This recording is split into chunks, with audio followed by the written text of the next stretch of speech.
السلام علیکم، میں بنت عبداللہ۔ کیسے ہیں آپ؟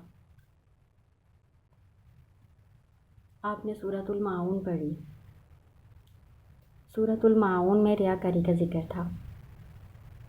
الذین هم یراؤون، وہ لوگ جو ریاکاری کرتے ہیں۔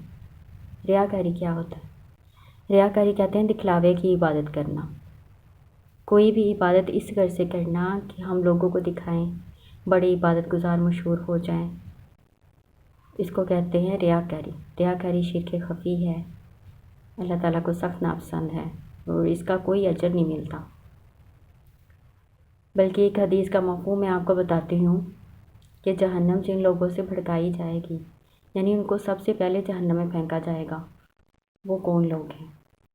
وہ ایک عالم ہوگا، ایک شہید ہوگا، ایک سخی ہوگا، لیکن ان کے یہ بڑے بڑے اعمال کچھ کام نہ آئیں گے ان کے، اور اللہ تعالیٰ ان سے فرمائیں گے کہ ان کو جہنم میں پھینک دیا جائے۔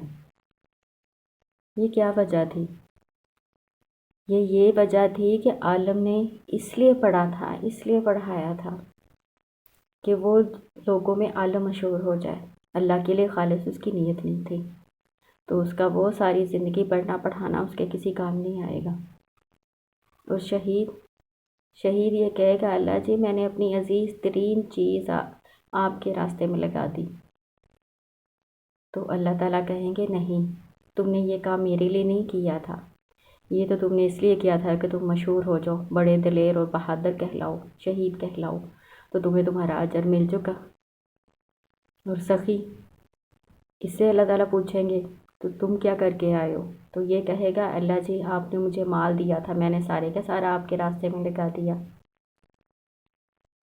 تو اللہ تعالیٰ فرمائیں گے نہیں، تم نے تو مال اس لیے خرچ کیا کہ تم بڑے سخی مشہور ہو جاؤ، تو وہ دنیا میں تمہیں اس کا مل گیا، اب تمہارے لیے کوئی اجر نہیں ہے۔ استغفر اللہ، دکھلاوے کی عبادت سے بچیں۔ رونگٹے کھڑے کر دینے والی یہ حدیث ہے۔ اللہ تعالیٰ ہم سب کو معاف کرے اور نیک اعمال خالص اللہ تعالیٰ کے لیے کرنے کی توفیق عطا فرمائے۔ آمین۔ السلام علیکم ورحمۃ اللہ۔